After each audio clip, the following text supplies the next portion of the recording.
பாவத்தை நம்மூரில் அனுமதித்ததால் இன்று முதல் நீ திறந்த வீட்டில் நுழையவிட்ட புலிகேசி என எல்லோரால் அன்போடு அழைக்கப்படுவாய். எந்த துறையா இருந்தாலும் அதுல சாதிக்கிறதுக்கு கடினமான பயிற்சியும் செய்யணும், சில தியாகங்களும் செய்யணும். அப்படின்னா சாதிக்க முடியும்.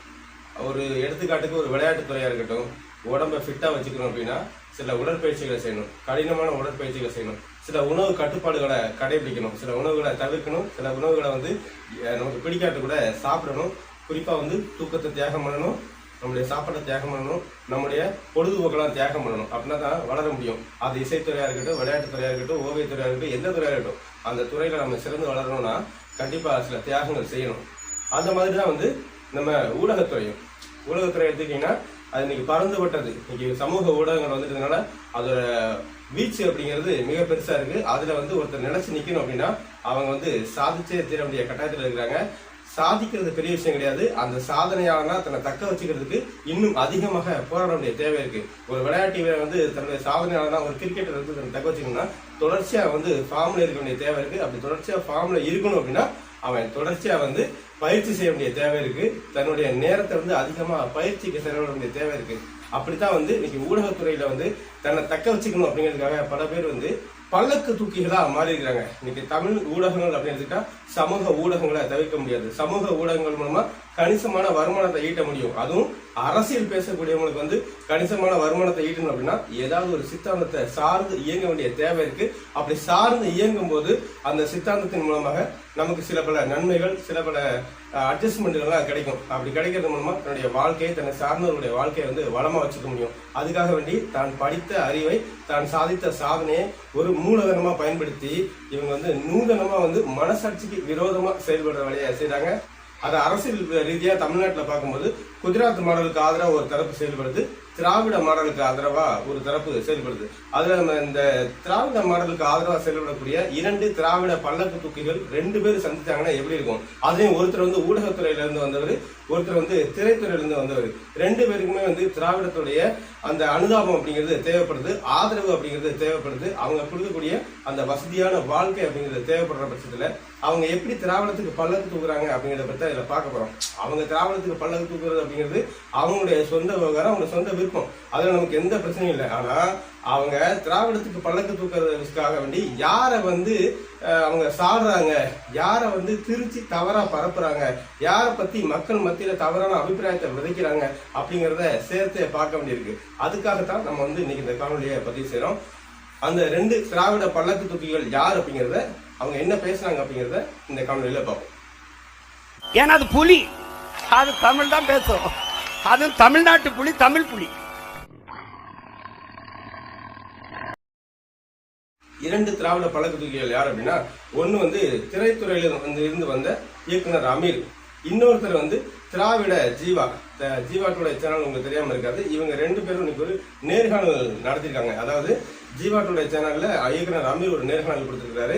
அதுல இவங்க திராவிடத்துக்கு ஆதரவு நிலைப்பாடு எடுக்கிறதுல நமக்கு எந்த மாற்று கருத்து இல்லை, அது அவங்களுடைய விருப்பம் பேசிட்டு. ஆனா திராவிடத்தை தூக்கி காட்டுறதுக்காக அவங்க ஆரியத்தை மட்டம் தட்டினா பரவாயில்ல, தமிழ் தேசியத்தை அண்ணன் சீமானையும் நாம் தமிழர் கட்சியில் மற்ற ஒட்டுமொத்த உறவுகளையும் மட்டம் தட்டுகிற, கொச்சைப்படுத்துகிற வேலையை செஞ்சுக்கிறாங்க.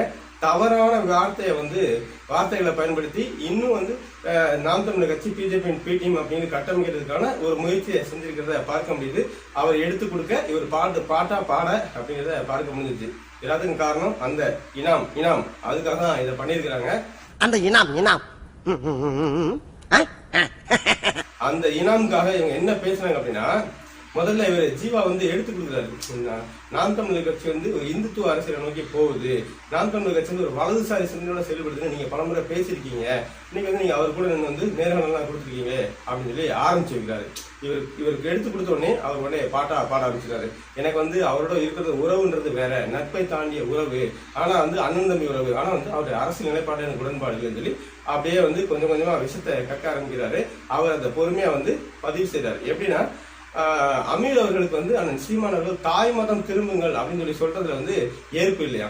அவர் இஸ்லாமியர் இந்துக்களா மாறுங்க, கிறிஸ்தவர்கள் இந்துக்களா மாறுங்க, பௌத்தர்கள் இந்துக்களா மாறுங்கன்னு சொல்லல. அண்ணன் சீமான் அவர்கள் சொன்னது தாய் மதம் அப்படின்னு சொன்னது சைவத்தை, மாலியத்தை, வீர சைவத்தை. நீங்களாம் திருமாலை, நம்ம முருகனை வழிபடக்கூடிய, சிவனை வழிபடக்கூடிய சைவ வீர சைவ மாநிலத்தை சார்ந்தவர்கள். நீங்க எல்லாம் வந்து இன்னைக்கு இவர்கள் இந்துன்னு சொன்னதுனால தன்னை இந்துன்னு சொல்றீங்க. இந்து அப்படிங்கிற சொல்லும் இந்தியா அப்படிங்கிற நாடும் வெள்ளைக்காரனால உருவாக்கப்பட்டது. மேற்கு வங்காளத்தை வந்து ஆட்சி செஞ்சுட்டு இருந்த சார் வில்லியம் ஜோன்ஸ் அப்படிங்கிற வெள்ளக்காரனால தான் இந்த வார்த்தைகளே வந்து கொண்டு வரப்பட்டது. அதுக்கு முன்னாடி இந்து அப்படிங்கிற நாடே கிடையாது, இந்தியா அப்படிங்கிற நாடும் கிடையாது, இந்து அப்படிங்கிற மதமும் கிடையாது.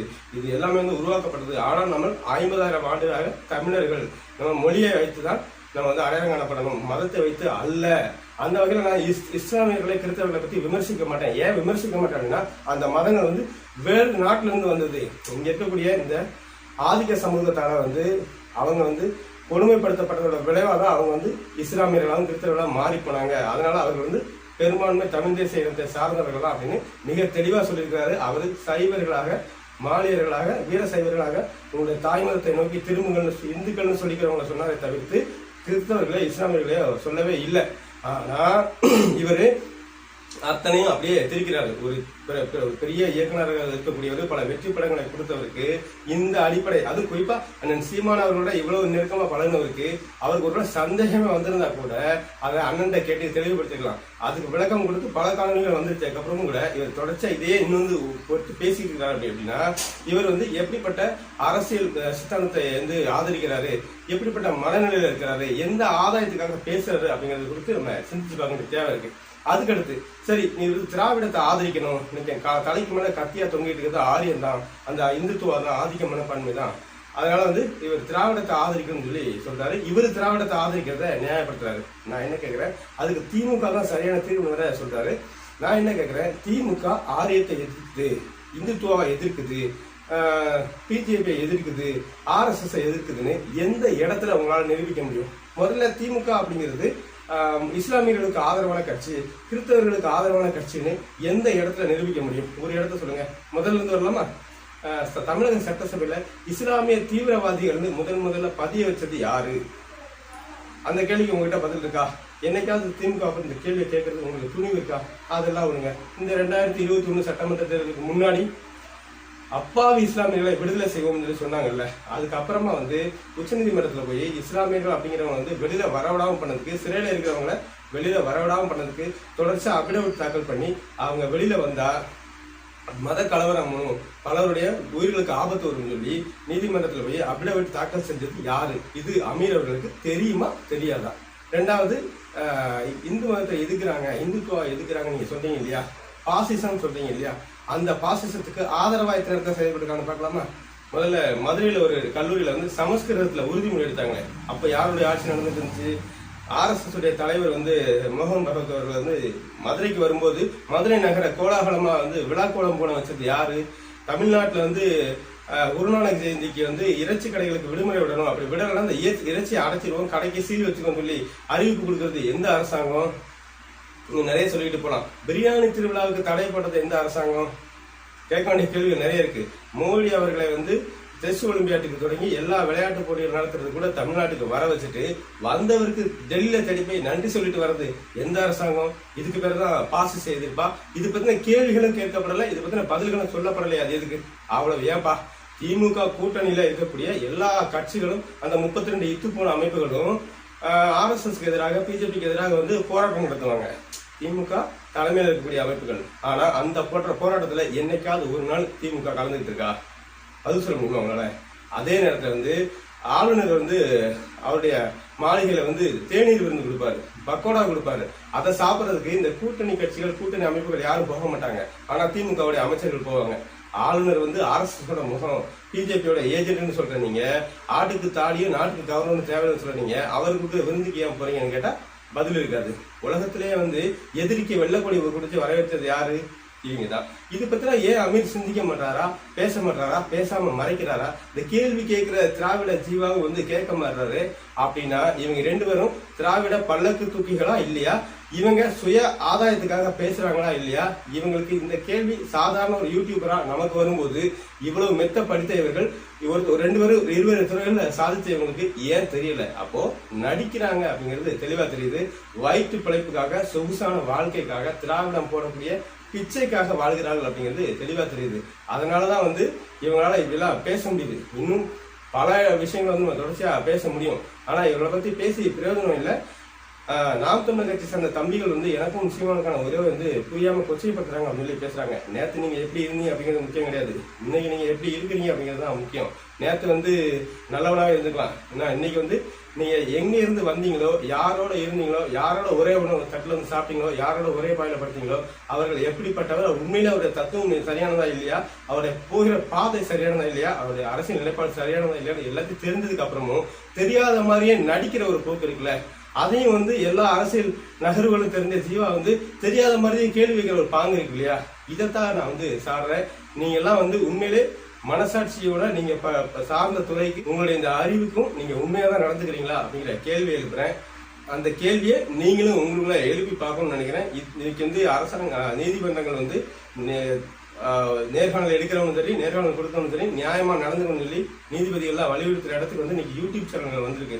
அந்த அளவுக்கு தான் உங்களுடைய நேர்மை இருக்கு. நீங்க தமிழ் தேசியம் பேசுற எவனாவது ஒருத்தன் வந்து மத்தவங்க வச்சு அவதூறு பேசுறதுக்குன்னே சேனல் நடத்துறான்னு பாருங்க, ஒருத்தவங்க இருக்க மாட்டான். ஆனா அவதூறு பேசுறதுக்குன்னே 1000 சேனலை தொடங்கி வச்சிருக்காருன்னா இதே திராவிட மாடல். எத்தனையோ முறை இப்படி பேசியிருக்கிறாங்க. இவர்கள் எல்லாம் வந்து நம்ம அமீர் அன்னைக்காக கண்டிச்சிருக்கிறாரா, இல்ல இந்த திராவிட ஜீவ அன்னைக்காக கண்டிச்சிருக்கிறாருன்னா கிடையாது. ஏன்னா இவங்க திரைமறைவுல கூட்டணியே அவங்களோட தான். அப்போ உங்களுக்கு தமிழ் தேசியத்தை பத்தி பேசுறதுக்கு என்ன தகுதி இருக்குன்ற கேள்வி இருக்கு. இதோட ஒரு பெரிய காமெடி என்னன்னா, திராவிடத்துக்குள்ள தமிழ் தேசியமும் அடக்கம்னு வர இவர் சொல்றாரு. நீங்க தமிழ் தேசியத்தை அடக்கம் செய்து தான் நீங்க திராவிட தேசியமே பேசுறீங்க அப்படிங்கிறது தான் உண்மை.